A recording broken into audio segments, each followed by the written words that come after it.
Now tuning in to Earbud Media. Audio for everyone.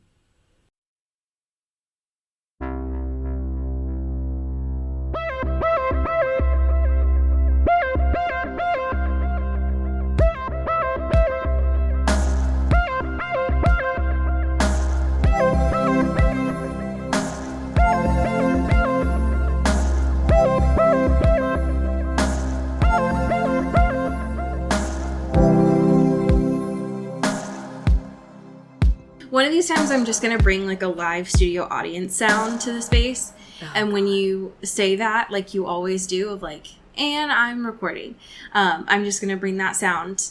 Live from Saturday Night Live. Oh, Christ, no. Into the twilight. And we're here. I'll be the saxophone guy who's been there for like 20 years. Yeah. Locked in just a cage in the basement. Yeah. That's me. Of Rockefeller Center. Just playing the same little doo-doo-doos, you know? Yes. I know. Believe me. Hey. I know that brass instruments are incredibly difficult just based on I see the amount of like spit that takes. But in my heart, I think I could do it. Like, I think I could just stand there and like vibe. Honestly, yeah, just wing it. Yeah, for sure. For sure. Like, I could do it for one night. It's just a 3-hour show. I would pay so much money to see that. You just improving the saxophone. Absolutely. Like, most of the time when I look at the brass in that SNL, when I do watch it at this point, because, you know, like, it's just not funny. You know what I mean? Like, sure. But when I do, they're always just like vibing with the camera, just, like, gently being like, yes, I support you. Yeah. I love this. Yeah, it honestly, can't be that hard. You should just try it. Yeah. Just show up with a saxophone. Or just take the other dudes and be like, hey, you know what? Give me a shot. Hey, bud, I got this. Give me a chance. Yeah. Could you clean all the spit out of it, though? Like, we don't know each other. Yeah, no. Like, buy me dinner first. And I think that everyone should operate and should start their Mondays with the confidence that you could just walk onto the SNL set and just fucking grab a saxophone and vibe. Absolutely. Unquestioned. Live it. Believe it. Do it. Live, laugh, love it. Absolutely. Absolutely. Anyways, hello. Hi. Welcome to the show. Welcome to the space. We're here. We start our set in 5 minutes. Right. So everyone gather around. We're going to do our huddle in a couple minutes. I mean, let's be honest. Our huddle is what we say at the end of every show. So, you know what? I can't say it because if we say it, then the show will end. And like, it's only been 5 minutes. So...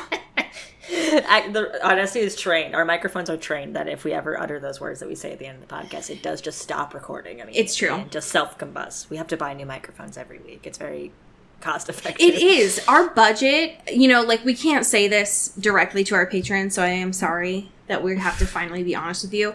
And it's weird because I did just release, like, our expenses for the year. Budget, But... a big part of that is also that we do replace our mics every week. Every week. After we say our ritualistic goodbye to them at the end. Cody, how are you? Same. Yeah. I'm here. Is great. And I'm glad. Thank you. Likewise. It's been a rough week. But in times of not greatness, you know, what are some happy, fun things? And I, you know, inspired by you bringing up I Think You Should Leave a couple weeks ago. Oh, yeah. And me having since watched that the whole season. It's so fucking good. I realized that all of the Detroiters are on streaming now for the first time. Oh, my God. Ever, basically. That's not like you have to buy it, you know? And that show is so fucking good. If you are unfamiliar, it is Tim Robinson, our boy. My son. And Sam Richardson, my other boy, like working at a shitty-ass ad agency, making shitty commercials in Detroit. And it's so fucking funny. You can see all the seeds that would later turn into things like I Think You Should Leave. Right. But it's just them in more of like a workplace comedy situation. And it's incredible. So good. I love that. And I've never seen season 2 before because I only watched the first season because my partner had bought it on Amazon or whatever. But now it's streaming and now we're watching it and it's great. Hell yeah. Very good. Yeah. I love that. Yeah. We need comedies. In these times. And also, it does something, too, that's also similar, and I think you should leave, where they both understand the power of a short, but also very powerful, like, musical intro, you know? Yes. With, like, the graphics, and, like, it's also colorful in both shows, and, like, just a quick little, ooh, that's like a fun little jingle, you know? Right. And I'm like, yes, exactly. I like this. This is good. Hell yeah. Hell God, yeah. and the fucking music on I Think You Should Leave is so good, too. It goes so fucking hard for no reason. Yeah, God bless. I love that. I love that so much. There's no reason why he is so funny. It's honestly unfair. It's rude and disrespectful. My dream of someone who was, like, literally not in the Twilight space at all would be a fucking dream guest. Absolutely. We'd have a great time, first of all. Oh my god. Just he can hang. 100%. One, I think that he's a hilarious being. The guests that he pulls on that show, unreal. Yeah, fully wild. And genuinely would love to know what he thinks about Twilight. Yes. Oh my god. So curious. Yeah, I love that show. I'm so glad that you brought it up because The Detroiters is wild. Yeah, it's so good. Yes, that is fantastic. Yeah. How are you, my friend? Oh, I think that we are dealing with a similar heat wave as the Midwest right now because August is, the fucking worst. The pits. It's so just, bad. it's just so bad. It's just great. It's, I hate it. Glad that we're making it through another month. It's just, like, so good.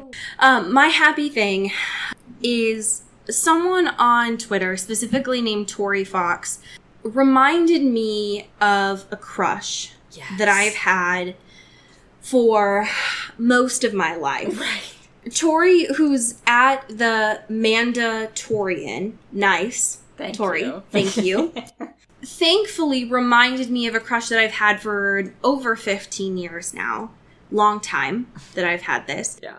And I feel like this is not the first time that I've mentioned Sky High on the show, which is fine. That's who I am. Great flick. It's fine.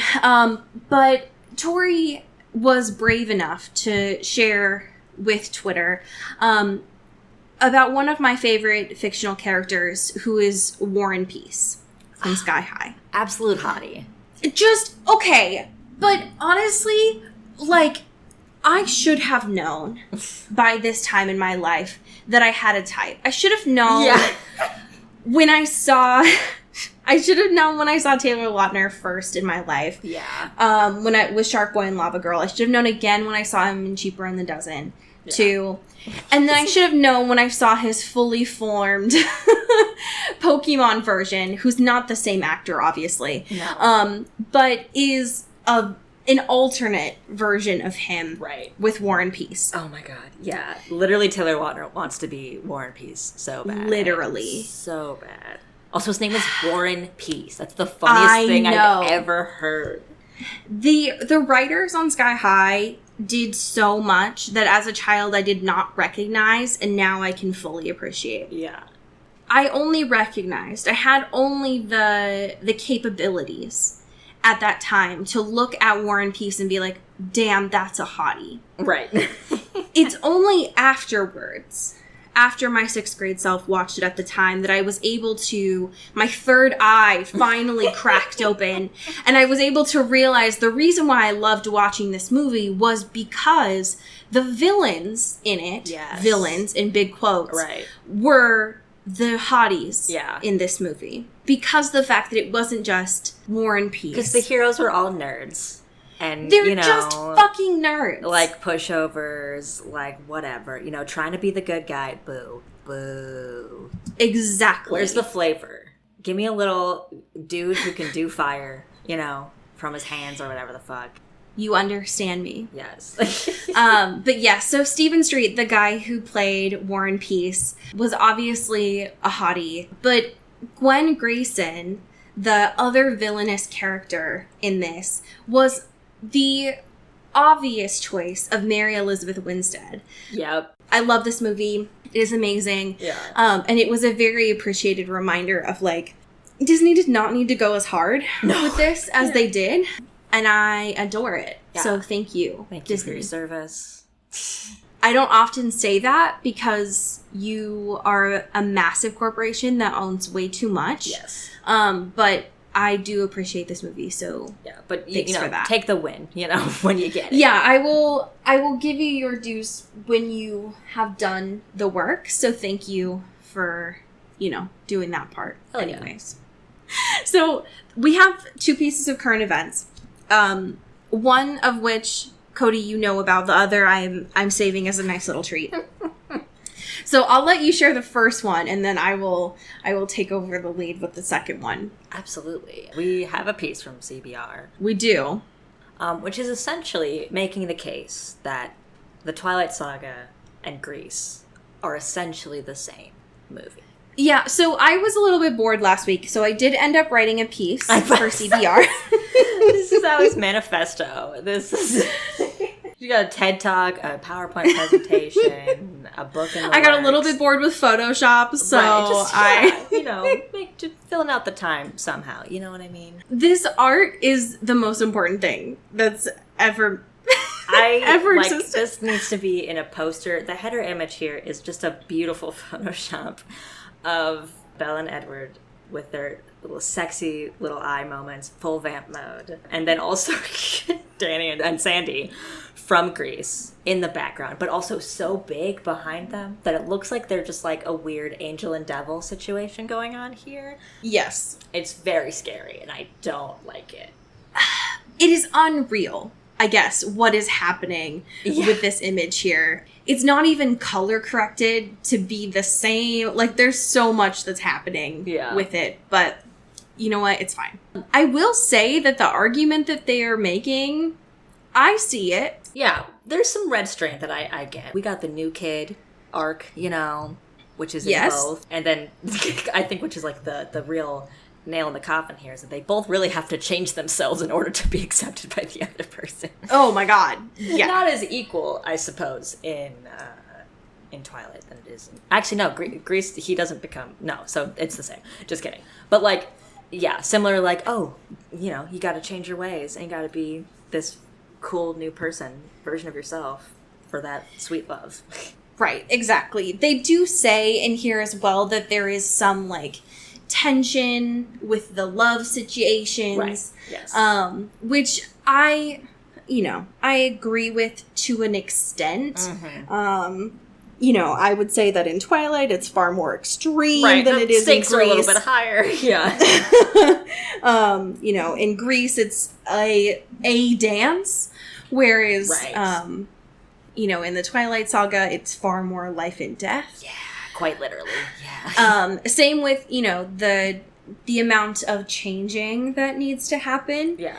For the love. But I would argue that in both situations, I would say that both Bella and Sandy are like, you know what, fuck it, I'm going to do it for me. So yeah, honestly, that is also fair because Bella was, hankering for that change the whole time, and then Ed was like, no, get out, you can't. Yeah, no, you are too fragile. And also, I think Sandy you could make this a similar argument for sure. The one part I would say that Grease has that Twilight doesn't have is the flying car, weirdly. Yeah. In a turn of events, in a fun little switcheroo, Grease does have the magical flying car into the sunset / perhaps heaven, if you believe the conspiracy theories, Weirdly, everything else is the same. That's it. When you break it down. It's a 1-to-1 besides that. That's the only difference. Yeah. I love this. I would like to thank Margaret, I think it's Lockyer.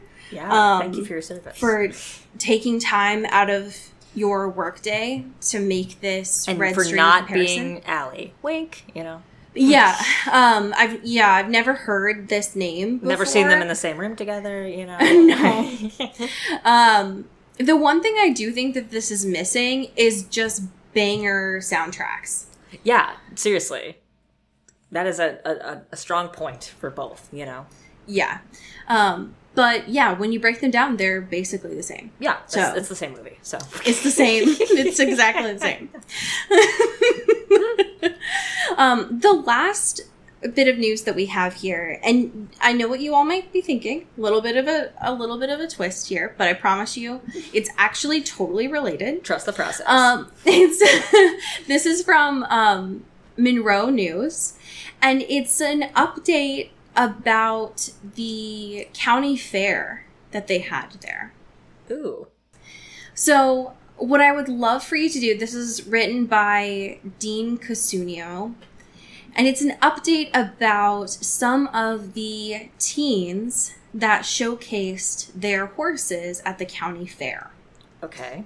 What I would love for you to do before looking at the text is to look specifically at the second photo and the caption on that second photo. Oh. Oh, should I read this? If you could to read class? that out loud, that would be great. Okay. Well, this is a photo of a young girl on her horse, and the caption is Grace Brown, 15, of Ottawa Lake, the reserve overall showman of 4-H horses at the fair this week. Don't know what that means. Showed by her Bay Arabian named Bella Swan in the arena. This horse's name, Bella Swan. I mean, it's a beautiful horse. It's a stunning horse. I don't know anything about horses, but it looks like a good one, I guess.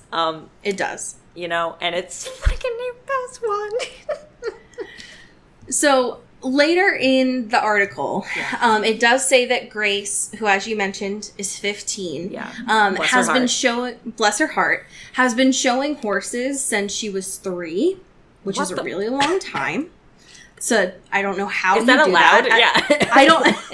It seems like exploitation to me, but go off. Yeah, go off, Queen. Quote: "She's bred to be a saddle seat horse," Grace said Tuesday. Quote: "She broke out only 6 months ago. I don't know what that means. Yeah, but apparently that's impressive." Okay. Go off, Bella Swan, the horse. Go off, Bella. Good job, Grace. I just love the idea that this literal child has a horse named Bella Swan. That is iconic. How can we alert Stephanie Meyer that I don't know. Her great work is inspired an international horse champion. Yeah, seriously. We stand. We have to stand. A true horse girl through Absolutely. and through. Yeah, it's what Bella Swan and Stephanie Meyer would have wanted from their namesake. We have a backstory, a Twilight backstory. Would you like to read it? Sure, absolutely. This is from KJ, who's writes, Yes. I thought I would finally tell y'all my Twilight backstory. My first intro to Twilight was in 2008, when the movie came out, and my brother was going on a date with a girl.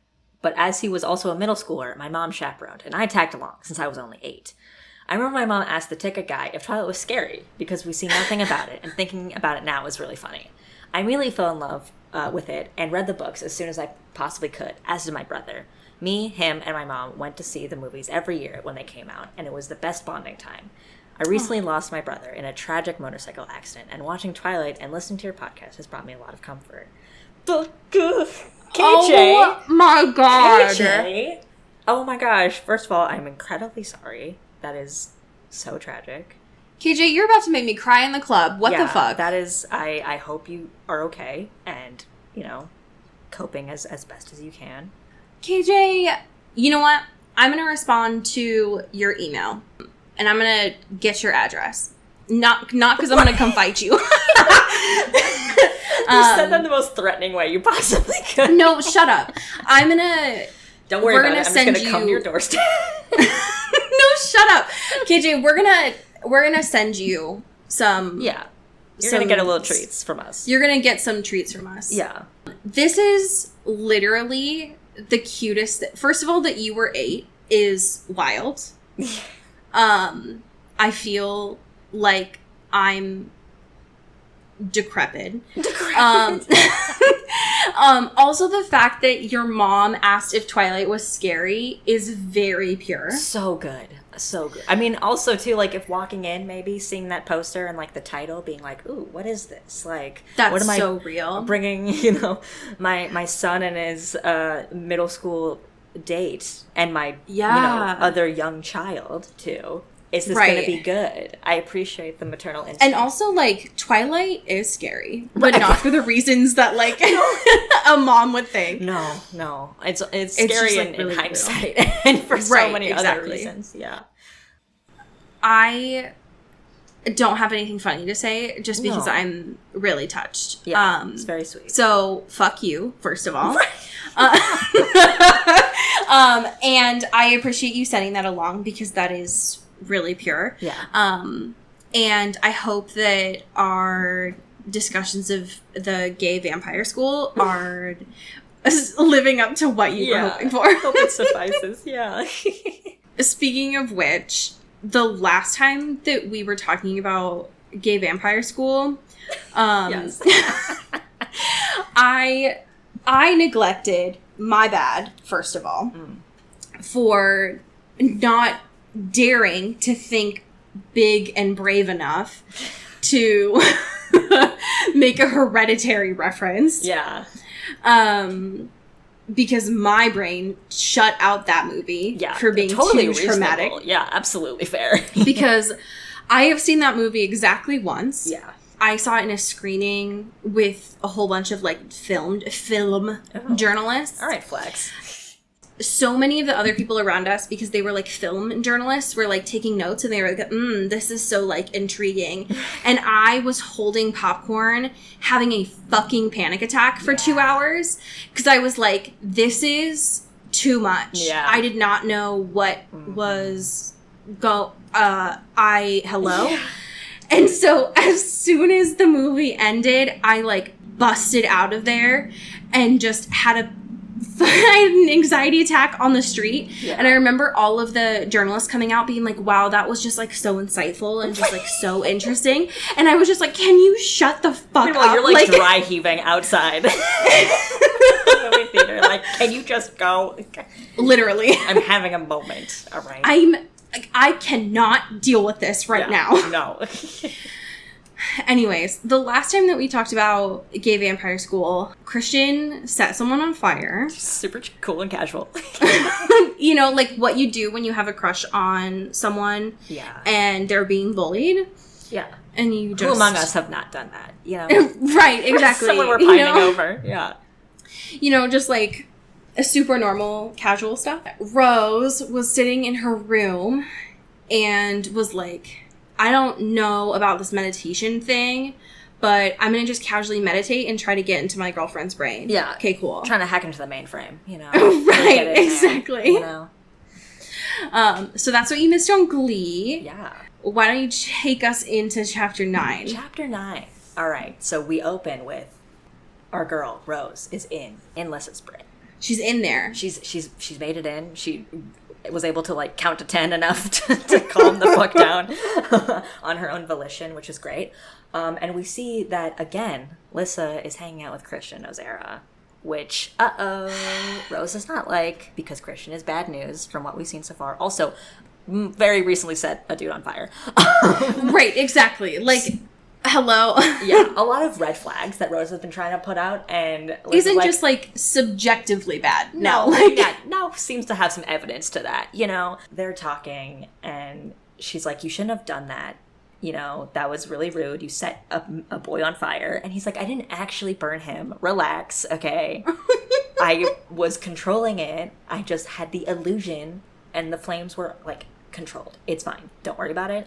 I did that. Yeah, did you, like, see any burns on him? Hello? Right, exactly. It's like, come on. I could have, you know, if I wanted to, but I didn't, you know? So don't worry about it. And then they're just, like, having this sort of back and forth about the role of magic in this universe, right? And we get a little bit more backstory about how... And there's, like, a lot of tension to it. It's quite tense. But basically, it's like, we get this backstory of how, like, magic, for the most part, is very peaceful in this new world, right? That you don't really use attack spells or offensive spells to do what you want. It is for, or at least in Lissa's mind, it is something that is used for the greater good. And Christian's like, fuck that. That is just the slop that you've been fed from the get-go, and how everyone just wants you to think. You got to expand your brain a little bit more.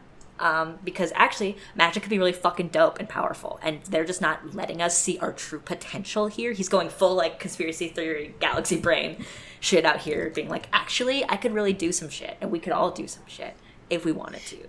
That was the part that really, like, freaked my bean, is that he said they used to, not him necessarily, but that, like, the Moroi used to fight right alongside the Guardians. Right. They were, like, which makes besties sense in combat, to me. You know? Yeah. Why would you just have one person be your bodyguard, especially if they are able to use magic? Right. Which, you know, it makes the sense. Guardians cannot. And it's just like, and all of a sudden, you know, they just, you know, they retreated more and wanted to protect themselves and just let the Guardians fucking eat shit out there, you know, and not have to worry about it, you know, which is like, seems a little rude, you know? Yeah. But then they, like, talk more about, you know, each other and their parent, and, like, Christian gets upset because she's like, well, oh, is this something you learned from, like, your parents? And he's like, you don't know anything about my parents. You don't know. He got very, it reminded me, I know I keep saying this, but it's like the main comparison that I have. Mm-hmm. He got very, like, Harry on that, of like, you don't know anything about my dead parents. You don't know like, me and my dead parents. Everyone's talking about them, but you don't know. And then she, like, as a very nice, like, respecting, understanding person, is like, oh, yeah, you're right. I totally don't. I just made assumptions because people gossip, and, like, that's it. And he's like, oh, interesting. I was not expecting that reaction. Weird that you got respectful about that. Weird that you have empathy. I am not sure what that is. And I am confused, but I will sit on that feeling for a moment. And then we get to him calling her out about using compulsion. Okay, I loved this. It's so good. It's so good. Because for the most part, like, Lissa's definitely had, like, a very strained relationship with magic and her calling, right? Like, we know she has some sort of affinity for animals, but is not, like, any sort of, you know, earthly alignments, like the signs, the fire, like the elemental signs that most everyone else has some sort of connection to at this point. And she feels a little bit, like, not as developed, which is hard. Oh, yeah, because of her puberty thing. Because of her puberty. Her vampire puberty. Right. But she does know how to do this whole compulsion thing, which is basically her just kind of letting anyone, like, allowing herself to do whatever she wants. She dazzles people. She dazzles, yes. She does a little Edward dazzling moment. And she's like, and Christian picks up on it, and he's like, oh, I've been watching you. No big deal. And I had a theory, like, I had a hunch that you were doing that, because you kind of just can do whatever you want. But I just paid more attention, and you definitely are, you know, using magic in that way. And she's like, I don't know what you're talking about, bud. I've never done that. I'm a good girl, you know? And it makes me wonder, too, because the stuff that Christian is saying to her, for the most part, feels incredibly obvious. Right. Of, like, you are about Lissa feeding off of Rose, of her using compulsion. Because the examples that he pulls from, we haven't necessarily seen as the reader, but they feel like if you were just one of her classmates, they'd have been pretty obvious. Right, because she, like, asked for, like, extensions on tests, or, like, you know, things that would just be, like, and she defends it to be like, hey, maybe I'm just really good at convincing people. He's like, no. Yeah. There's clearly, like, a haze going on here. And if you were anyone else, because it seems like this isn't necessarily a huge academy, right? Yeah. But if you were anyone in their grade, you would probably notice, especially because the fact that she is a Moroi, but she's also a royal, and she just came back. Yeah. Right? And is, like, on thin ice, you know? Is not getting, like, the nice special treatment, you know? She just had that fox thing happen to her. Like, it seems like, from Rose's perspective anyways, everyone is noticing Lissa, like, all the time. Right.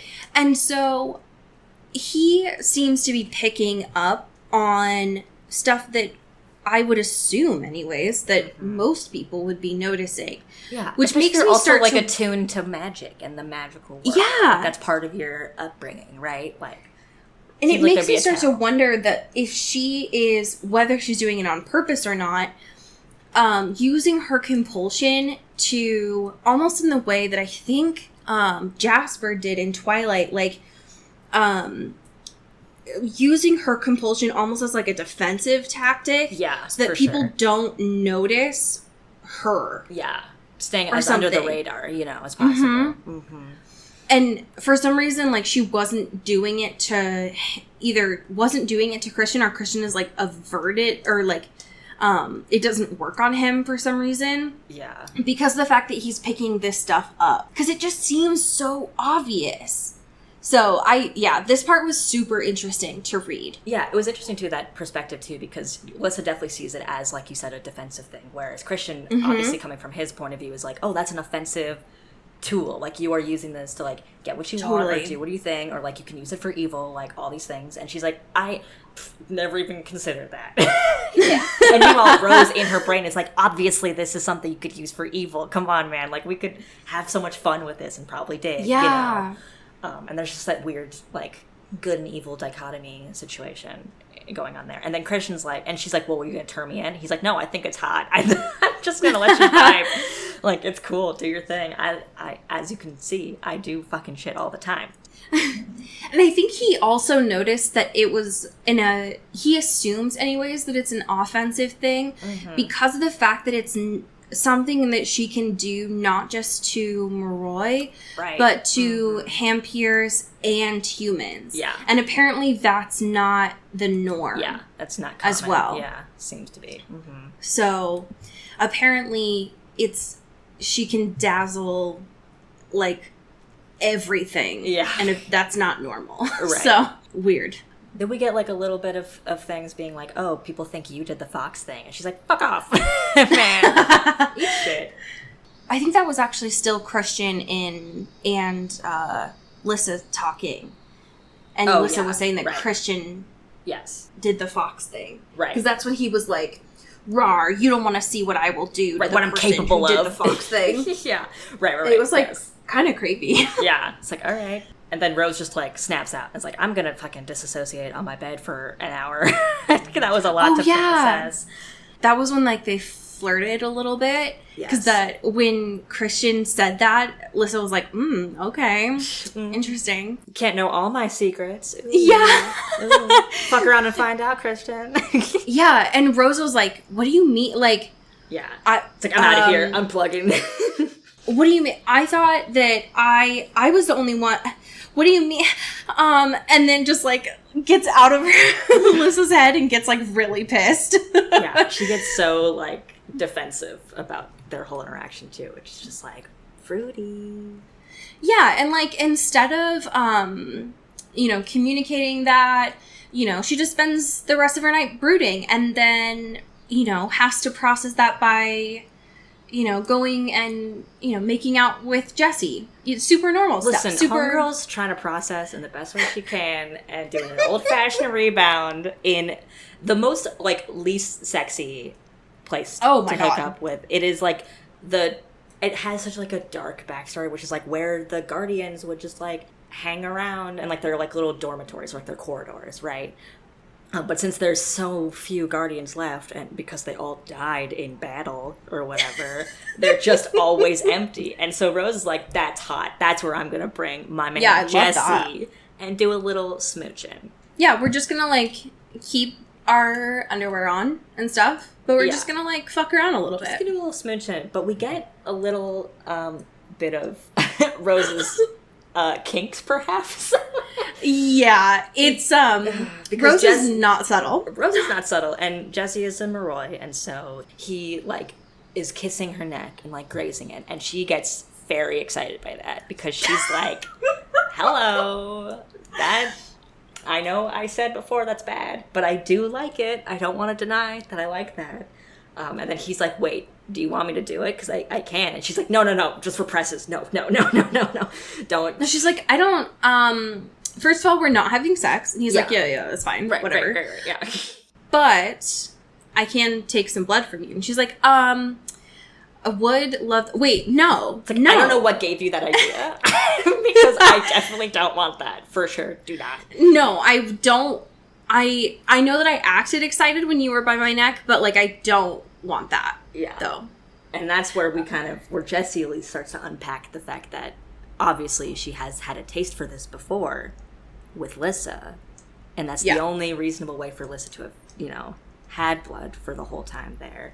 And he's like, you're a dirty girl. Like, this is something, you have experience with and you like. Right. Interesting. Which is a problem because the only reason why Rose brought Jesse around is because he has a big mouth. Right. Yeah. And because she brought him around to spread the rumor about Mia. Yes. Right. I mean, it's not necessarily a rumor. It's the truth. Right. About her not being royal. Right. Scandal. But she did that specifically, like, because the fact that he can't keep anything to himself. Right. And so the fact that, like, he now knows this, it's like, fuck. Like, it's like, I wanted to give you other people's gossip, not my gossip. Not mine. Fuck, right. Man. You're too good at this. And so that is the problem. The unfortunate bit, and I think it's probably for the best that he had this little bit of knowledge, but then does not really get to keep it in his brain very long, is we do get to see Dimitri in his most... I think it's his most powerful, from what we've seen so far. Yeah, anyways. totally. He, like, busts in and is like, hey, what the fuck are you doing? Get away. And that's... this is where it seems like, anyways... I think Rose says, like, this is why Mason has called Dimitri a god before. Right. Which is interesting. Because, like, Rose met Dimitri initially when he was, like, sent to get Lissa and Rose back to the academy. Right. And she wasn't she was impressed, right? Like, she was like, oh, that guy's hot. Right. Interesting. But, like, this is the first time when she's like, oh, like...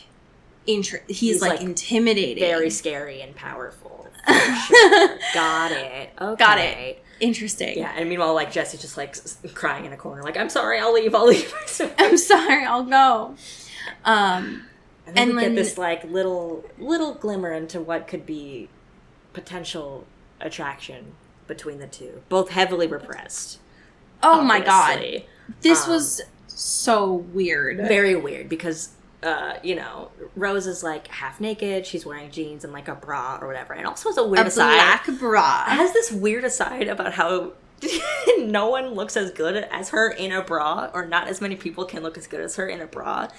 Fuck which yeah, I thought was go like, off. Yeah, go off. But I was also like, that's a very interesting, like, note that you've taken in your own head that you've noticed. Interesting.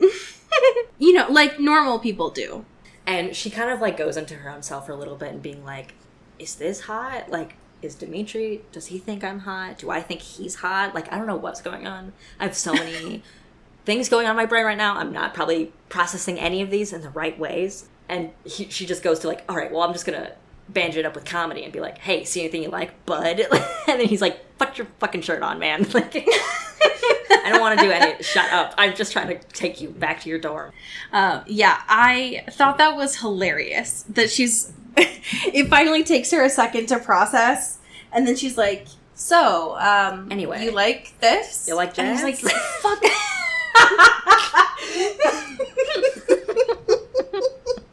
He's just like, fuck off. Can you go? I'm just trying to do my job. Can we do this as quickly as possible and get you out of here? Jesus Christ. But she also, like, has an internal, like, when she's in her, like, in herself moment or whatever, she's like, if it wasn't Dimitri, I would think that he was looking at me in a sexy way. But it's Dimitri, so there's no way that could be the case. And it's like, all right, we'll see about that. All right. We'll see about that. Yeah, interesting. I do also love, just as an aside, that Rochelle made it very clear here to misspell the USSR when Rose said it. Yeah. For why? She keeps calling him comrade, which is so funny. Yes! It's so funny. Because he's like, hates don't it. Call me that. Do not call me comrade. He hates it, and I love it. Yeah, I think it's very cute. Very good. It's also really sad when he opens up just like 0.5%. Mm-hmm. And we find out who the person that he was supposed to be taking care of died, and it was Jesse's brother. Yeah. Which makes that whole situation just like rough. Yeah. But it's also, this is already like rough on like a couple of different levels. One, because of that, right? So like we've got repression on his side. And then also any semblance of like, Dimitri might have thought that I was just like hot a second ago in my black bra. Yeah. is like immediately gone when his way of like, I need to get rid of my vulnerability, so I'm going to tell Rose that she needs to get her shit together. Yeah. And say that like, I hear the stories that guys tell about you. Right. And Rose interprets that as like him calling her a slut. Oh, you think I'm tainted, huh? That's what this is, huh? And so it's just like both of them refusing to acknowledge that like they felt vulnerable in this situation. And so they're just going to bash heads. Yeah. Ugh. And it's rough to watch. But at least, you know, inspires a good conversation between them to be like, hey, if you really want to learn how to fight, like, you're going to be 17 soon, and you're going to have to, like, really take care of Lissa, and, like, you're not going to have anyone else to help you. So if you want to fucking learn to fight, you can't just, like, fuck around like this and, like, not be where you're supposed to be and not do your trainings and, like, whatever. Like, we got to be in this together. And she's like, all right, let's do it. Yes. Finally, though. It's not just, like, Finally. run away school, you know? Right. Yes. I think that chapter 10 is, we finally get a little bit more backstory that I feel like was necessary. Yes. And missing from last week. Mm-hmm. Yeah, we get a little bit more context on the whole Crow situation. Yes. Which is nice and necessary. But we also get a lot more of school hijinks. There's definitely some school hijinks. Yes. School hijinks and the fact that literally Lissa and Rose are passing notes in class. With no fucks given. Like, no fucks given. Both of these two are a mess. They are on the thinnest ice they could be at the school, and they're like, nah, who needs to learn? You know, we can... Yeah, it's been a couple of weeks. Like, we should be fine. No one will be paying attention to us anymore. Right, at this point, we're good. And essentially, they get called out by Mr. Nagy? Yeah, I can't tell if it's Nagi or like Nagy. Who knows? Literally, theatrically reads aloud every point of the note, which is essentially Rose just recounting her night with Jesse. Yes. But like in 4K, being exposed in 4K to the entire class. I do appreciate the theatrics of this teacher of being like, you know what? Fuck it. Fuck whatever we were supposed to be doing in this class. This is a much more important lesson. Yeah, let's just shame these students and get them caught up on all the rumors right now rather than them having side conversations for the rest of class. Yeah, honestly, fair enough. Because honestly, if one of my teachers in high school had said bitched, I would have been listening the whole time. Okay, so now I'm caught up. Right. I'm listening. I'm paying attention to class now. Yeah. And then as a result, Lissa gets, because Rose has every form of detention and house arrest possible, they're like, oh, Lissa, you do double detention because that's so fucked up. We can't punish Rose any more than we already are, and it's not doing anything. That's such a bummer. Rip. Honestly. Rip Lissa. Rip Lissa. Sorry. Yeah, that is rough. So it's very interesting because they like leave class and Lissa's like, you gotta go, Rose. I gotta clean desks for the rest of my life. And as Rose is like leaving walking through the quad, this is when she like goes into this memory from, it seems like 2 years, obviously 2 years ago. Yeah. This is the wildest memory. It's fully from the Crow incident. Yes. This memory, similar to like last week, talks about like dead animals. Yeah, so I might want to skip a little bit. Like, plot twist, it's not dead forever, but, like, Yeah. you know, just know that. Yeah. It's not as bad as the Fox thing, I will tell you that. Yeah, for sure. In a very 2006 moment, I did love the peach schnapps situation. Not even just the schnapps are enough on their own, but she traded a pair of rhinestone studded sandals for a bottle of peach schnapps, which I think is important see them, context. I can see them, like, yes. in my mind. Yes, they are here in 3D. Yes. You know, as Rose said, like, you did what you had to do in Montana to get alcohol. Yeah. And they're talking about, while they're gabbing and drinking their schnapps, Rose is like, so, Aaron, what's up with this guy? Yeah. Who apparently Lissa had lost her virginity to, which, you know, kind of hurt Rose's pride a little bit, but also she wanted to know all the details. So she was like, I'm going to drink all this schnapps. Right. And lay it down. But they're also, because it's schnapps, it's not a lot of alcohol at all. It's mostly juice. It's just, it's nothing. It's all sugar, you know. So they're really just vibing, you know. But then they see, or they hear at least, an animal. Yeah, they think it's like a, well, anyway, because it's in Montana, they're like, you know, the words on the academy keep out big stuff. Yeah. But that doesn't mean that there's not, like, Montana animals, like bears and cougars and stuff. So they're like, it could be anything. And they're like, all right, you know, we've been playing hooky, let's go back. And then they see their teacher, Miss Carp, who is like, oh, you all decided to do a field day, huh? And they're like, oh, we weren't the only ones that skipped class. Oopsie. Because apparently, like, half the class ditched that day. Yeah, it was like the weather. They were all just like, yeah, fuck it. Fuck this class. We're all just going to vibe in the quad and, you know, have our little vibes. And they notice that she has, like, marks on her forehead. Mm-hmm. It seems like more and more lately, Rose has noticed that, like, Carp has had marks. Right. Yeah. All over her. There's something going on there. Right. And then they come across this very scary scene in which there's this huge raven just, like, out in the middle. Looks like it's dying. Yes. And could be dead at this point from what they are looking at. And they're just like, what the fuck is this? And then for some reason, Lissa's like, hold on, let me just touch it. What if I just... For whatever reason, she's just like, no, don't worry about it. Like, I got this. I feel a kinship to this bird. I will touch it. Which, first of all, in what world? No way. No shot. No, I do not. I have never related less to a character in any text. Yeah, this is literally your worst nightmare. And I've trusted Lissa so far in the past 130 pages. Right. And in this moment, I'm like, this bitch gotta go. Yeah, like, I don't trust this vibe at all. Yeah.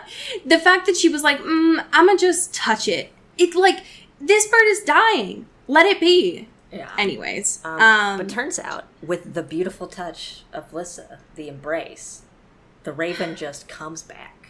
And it's moving and flapping its wings. And it just, like, it gives Lissa a little look. And then it just flies away. And everyone's like, what the fuck was that? And Miss Carp grabs Lissa. Yeah. And starts, like, looking at her. He's like, who are you? And who are you? What devil's work is inside of you? And looks at her and is like, I need you to listen to me and promise me you cannot tell anyone. Yeah, don't tell both a of soul. you. Like, nothing happened here. Yeah. You know, like normal things that a teacher says that you would trust, right? Yeah, like, totally. Promise me that you won't talk about whatever happened.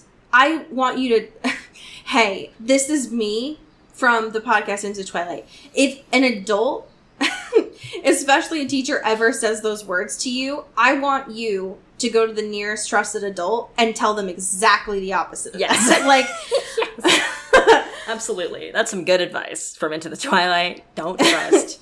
Don't shit like this. Listen to that. No. Because teachers are not supposed to say that shit to you.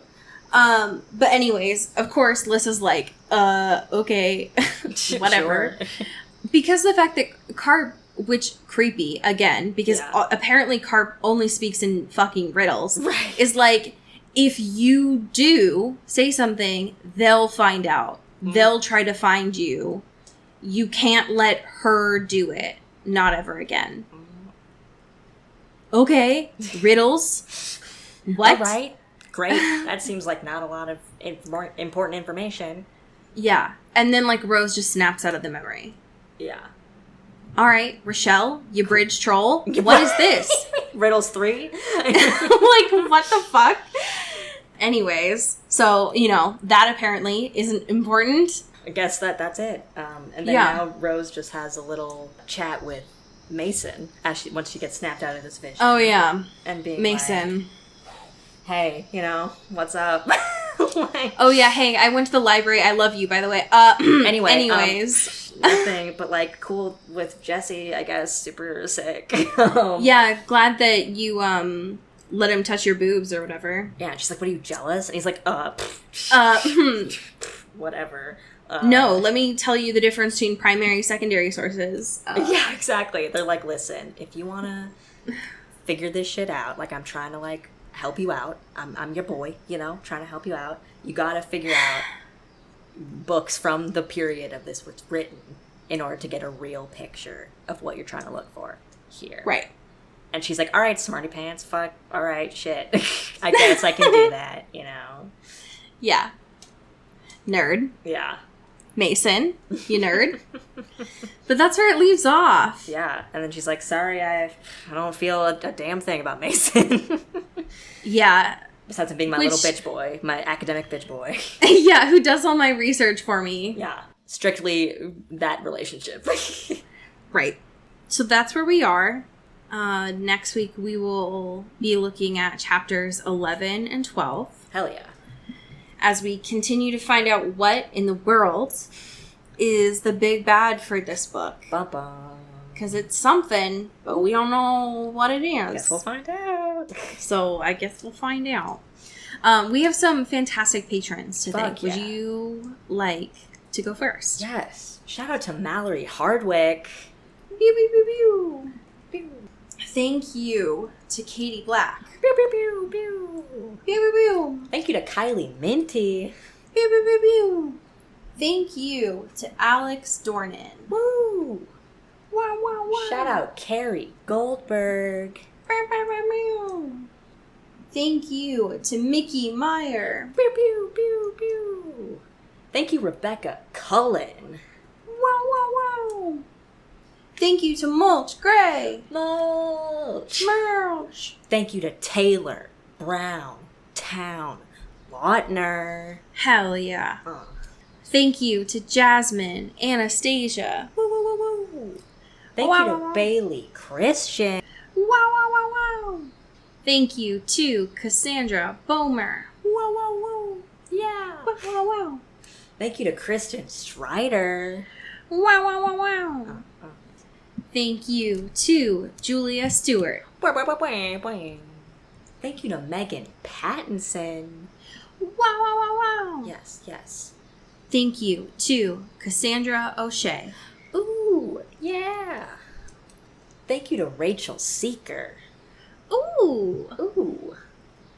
Thank you to Ashley Dragomir. Ooh, yes. Ooh. Shout out Maddie Facinelli. Ooh. Thank you to Genevieve Morgan. Shout out Kelly Beck. Our mom, your mom, the mom. Ooh. Ooh. Thank you to Sophia Salinger. Ooh, yeah. Shout out India Peach. Ooh. Thank you to Laura 40. And thank you to Abby Penn. Ooh. Ooh, yeah. So I have a fan fiction for Yes. you this week. It was sent in and written by Taylor Browntown Lautner. absolute icon themselves. In the email that Taylor sent, it says, "This is dedicated to Cody." Yes. I did also badger Taylor for this, so it was more of a request. The email says, "I co-wrote a Twilight fanfic in 2010 where the Cullens go to therapy and obviously had to digit up. Nice. The title is Cullen Therapy. The description is Carlisle, fed up with his kids' behavior, forces them to go to couples counseling due to all the useless fighting that's been going on in the house. Will they be able to hide their secret and fix their relationships as well?" The context is that Carlisle came home from work and he's pissed that the house is destroyed because everyone was fighting.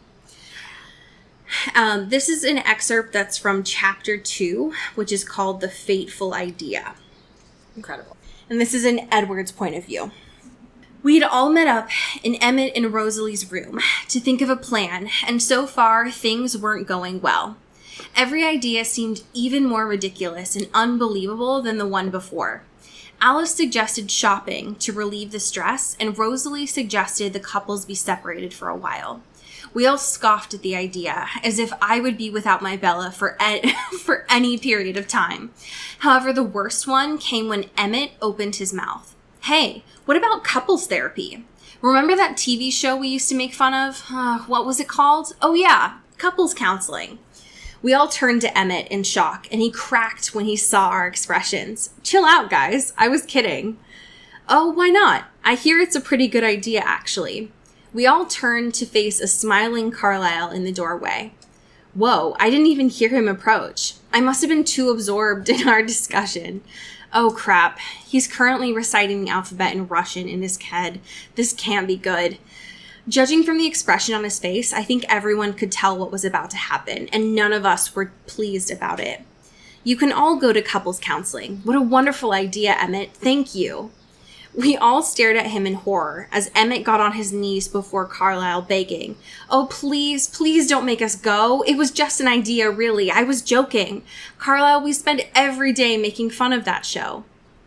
At this, Carlisle looked amused.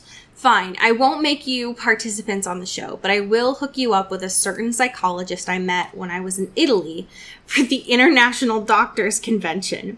She's great, and I'm sure you will all love her. Now, no more complaining. I want all of your bags packed and ready to go by tomorrow morning.' With this, he left, walking down the hallway, chuckling to himself. Something in his expression told me he knew more than he was saying, but he was now reciting the Greek alphabet, leaving me helpless." End scene. Wow. The idea of them going to couples counseling is haunting. So to scary. me. The scariest thing I could ever imagine. Taylor, you are a genius. Yes. And also I'm so scared of your powers. And yes, you also terrify me. So I trust that you crafted something beautiful. Yes, there. absolutely. So thank you all for being here. Yes. Please don't set people on fire. No. So Don't be a Christian Ozera. Don't be a Christian Ozera, and also don't be a Christian Grey. Yes. Don't be. Yeah. We got some bad Christians up in this podcast. You know what? As a general rule, don't be a bad Christian. Hey. Just don't. And we end this recording with a prayer. And I mean that however you want to interpret that. Take it as your own, you know. Yeah. Before we blow up our microphones, and we place our order for the next one, as they say here in the Pacific Northwest, get bit and get whipped. Ooh. Ooh. Into the Twilight is an Earbud Media production. You can follow us on Twitter at Into the Twilight or on TikTok at Into the Twilight Show. You can find me at Cody Corral on Twitter and Allie at Alexandria Does. And you can support us on Patreon at patreon.com/Into the Twilight. We have merch, so much stuff. All those links are in the episode description. And make sure to rate and review us on your favorite podcast hosting platform. It really helps the show. Thanks. Bye. You've been listening to Earbud Media Production. Earbud Media, audio for everyone.